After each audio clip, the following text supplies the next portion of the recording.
Let's look at my compensation as a W-2 company driver. First, we're going to talk about the logs for the week. I was paid for 2,611 dispatched miles.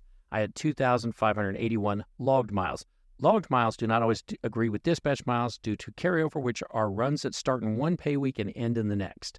My average net speed for this week was 51 miles per hour. Utilization percentage, which is determined based upon 61.25 hours in a 7-day week, my utilization percentage was 91%. The day in orange was a day that I was on a 34-hour paid reset. My unedited pay statement for period 44 of 2023. This includes all trips from October 22nd to October 28th. The first trip started at the Fort Recovery, Ohio terminal and ended at the Greer, South Carolina terminal. It paid $1,567 for 2,048 miles. The second trip started at the Greer terminal and ended at the Fort Recovery terminal.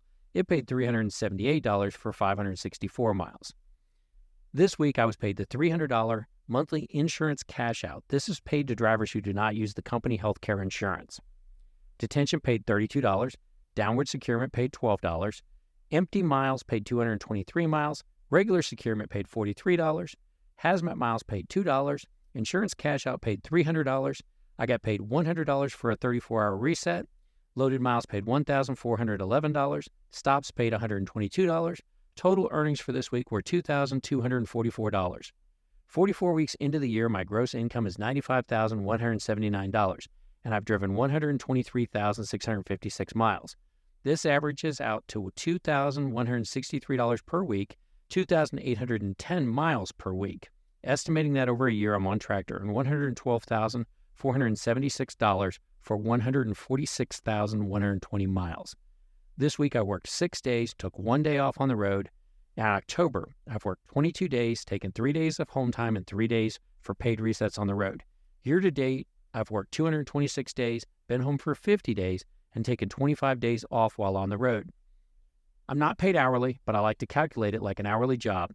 For this week, my gross pay was $2,244 for 55.5 hours of work.